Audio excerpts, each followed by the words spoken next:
कहते इतिहास में पहली बार ऐसा हुआ है कि किसी देश में कोई ट्रेन हाईजैक हुई है। पहले से कई मोर्चों पर शर्मसार पाकिस्तान इस घटना के बाद से घुटनों पर नजर आ रहा है। एक तरफ बलूच विद्रोहियों का दावा कि उन्होंने करीब 180 से ज्यादा पाकिस्तानी सुरक्षा कर्मियों को बंधक बना रखा है और अगर पाकिस्तान अपना ऑपरेशन नहीं रोकता तो बलूच विद्रोही कत्लेआम मचा देंगे, कोई भी पाकिस्तानी सुरक्षा कर्मी नहीं बचेगा। स्पीकर, यहां पे मुझे बड़े दुख से कहना पड़ता है, बलूचिस्तान में जो कल एक सान्या हुआ है,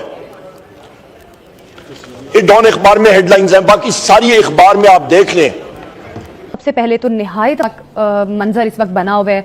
450 मुसाफिर उस ट्रेन में सवार हैं और दहशतगर्दों ने इस ट्रेन को कैप्चर किया हुआ है। सिक्योरिटी फोर्सेज ऑपरेशन तो कर रही हैं, उम्मीद ही की जा सकती है कि सूरत हाल बेहतरी की तरफ आ जाए।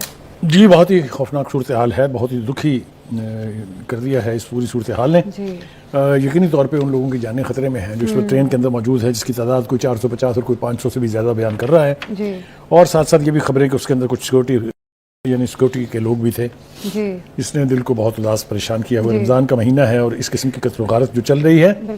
सबसे पहले तो यही बात करेंगे बेगडे साहब कि एक बार फिर हमने देखा कि मुल्क में दहशतगर्दी की फजा कायम करने की बाकायदा कोशिश की जा रही है। वो अलग बात है कि इनको मुंह की खाना पड़ी, लेकिन अब ऐसी क्या चीज है जो भारत को, नरेंद्र मोदी को, इनकी आरएसएस की सोच रखने वाले लोगों को चैन से जीने नहीं दे रही और बार बार पाकिस्तान में दोबारा इंटरफेरेंस करने की कोशिश कर रहे हैं?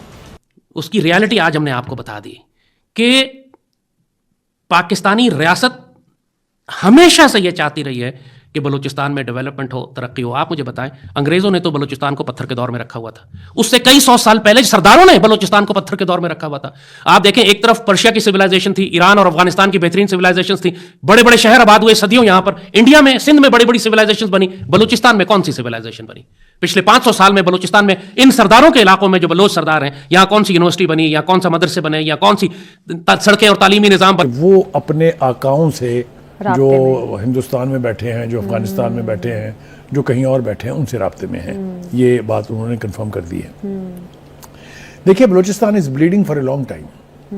बलूचिस्तान इंसर्जेंसी एक एलिमेंट है, लेकिन ये इंटरनेशनल साजिशों का निशाना रहा है बहुत तवील अरसे से। बल्कि अगर आप ये कहें कि पूरी की पूरी हिस्ट्री अगर उठा के देख लें तो Balochistan has been bleeding in one form and another, in one way or the other, by this segment or that segment. तो इसके लिए अब मेरे ख्याल से कुव्वत बर्दाश्त जो है वो दामन छोड़ती जा रही है। जब इन अनासर के खिलाफ कार्रवाई होती है तो यहाँ पर कुछ मुल्क दुश्मन, कुछ बेगैरत किस्म के लोग हैं जिनके पेट में फटाफट मरोड़ उठने लग जाते हैं कि इंसानियत खतरे में है, इंसानी हकूक खतरे में है। ये जानों के साथ जो खिलवाड़ कर रहे हैं, इस पर किसी बेगैरत को बोलने की कोई यानी ज़रूरत महसूस नहीं होती है। जो बताएं, दुनिया क्या सोचेगी आपके बारे में? क्यों आएंगे यहाँ इन्वेस्टर्स? तो आप सबटाज कर रहे हैं मुल्क की इकोनॉमी को, मुल्क की स्टेबिलिटी को, मुल्क की सलामती को, सब कुछ को, और ले रहे हैं आप मजे। मैं बिल्कुल जिम्मेदारी से ये कह रहा हूं कि ये अनासर जो हैं ये अपने भारतीय आकाओं से पैसे और असला लेके कार्रवाइयां करते हैं। इनके बेगैरत वतन फरोश लोग जो हैं वो हिंदुस्तानी पासपोर्टों पर दुनिया भर में सफर करते हैं, वो वहां पर रह रहे हैं। अजीत डोभाल जो उनके नेशनल सिक्योरिटी एडवाइजर थे, उन्होंने एक सेल कायम किया है जिसका टाइटल है डिस्ट्रॉय सी पैक। $1 बिलियन उसको हर साल भारतीय हुकूमत से मिलता है। उसी के सिलसिले की कड़ी कलभूषण जो है वो रंगे हाथों एक मिलिट्री एक्टिव सर्विस का बंदा जो है वो पकड़ा गया था।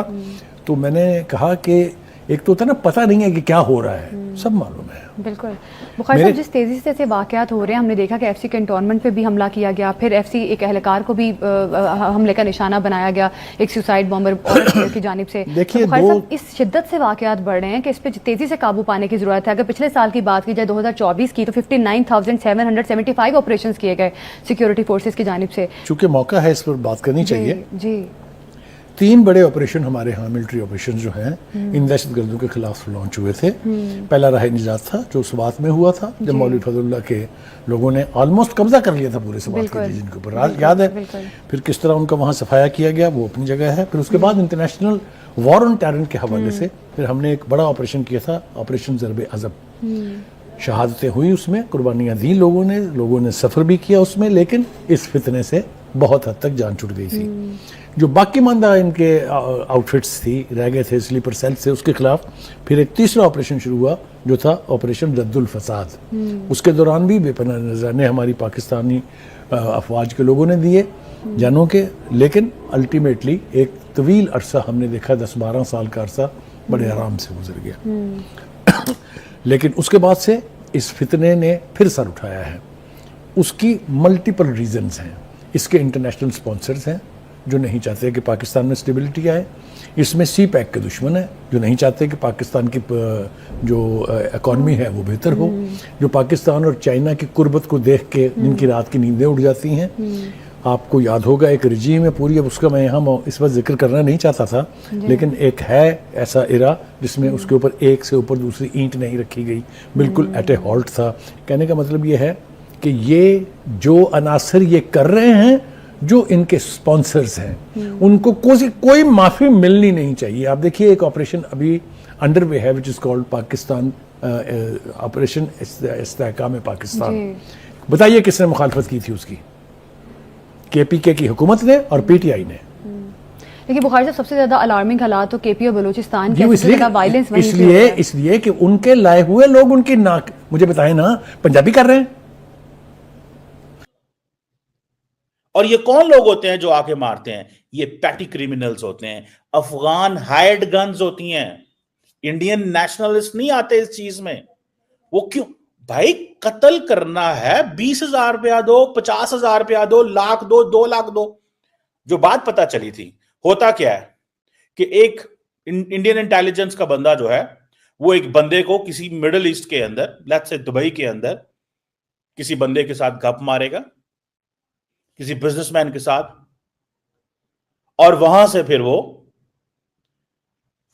बंदे ढूंढेंगे पाकिस्तान के अंदर। उधर भी पाकिस्तानी होंगे, दुबई के अंदर या मिडिल ईस्ट के अंदर, इधर भी पाकिस्तानी होंगे, लेकिन पीछे इंडियन डीप स्टेट के लोग होंगे। और वो क्या करेंगे? फिर वो पैसा बेचेंगे, पैसा भी पाकिस्तानी बेचेंगे। इंडियंस पैसा उधर ही देंगे, पैसा भी पाकिस्तानी होगा, दुबई में भी पाकिस्तानी होगा, पाकिस्तान में भी पाकिस्तानी होगा, और वो सारे के सारा यहां पे बैठ के चीजें करेंगे। अब सिर्फ इसी चीज से आप अंदाजा लगा लें कि क्या हो रहा है और क्या नहीं हो रहा। और बहुत सारी असैसिनेशंस हुई हैं, बहुत सारी। रिमेंबर दिस थिंग इन भाई, इस चीज को याद रखें, बहुत सारी असैसिनेशंस हुई हैं। थोड़ी असैसिनेशन उन्होंने नहीं की। और ये जो किलिंग्स हो रही हैं, ये वही हैं, वो कहते हैं जी ये यूएन डेजिग्नेटेड टेररिस्ट ग्रुप्स हैं, लश्कर-ए-तैयबा, जैश-ए-मोहम्मद। और वो क्या था? घुस के मारना मीन्स कि जिन लोगों ने कश्मीर में इन्वॉल्व थे। और मैसेज किसके लिए था? जो कश्मीर के अंदर मुजाहिदीन थे, कि अगर तुमने जिहाद छोड़ भी दिया है, अगर तुम अब इस चीज में नहीं हो, फिर भी हम आएंगे और तुम्हें ढूंढेंगे, ढूंढ के निकाल के मारेंगे। ये काम उन्होंने बाकी जगह में दुनिया में भी किया और यहां पे भी कर रहे हैं। लेकिन पाकिस्तान साइलेंस दिखा रहा है, साइलेंस। पहले तो हर वो बंदा जो इंडिया से रिलेटेड पाकिस्तान के अंदर है, और इंडिया जिसका ताल्लुक किसी नॉन स्टेट एक्टर से है, जिसने इंडिया को नुकसान पहुंचाया किसी ना किसी तरीके से, as per the Indian philosophy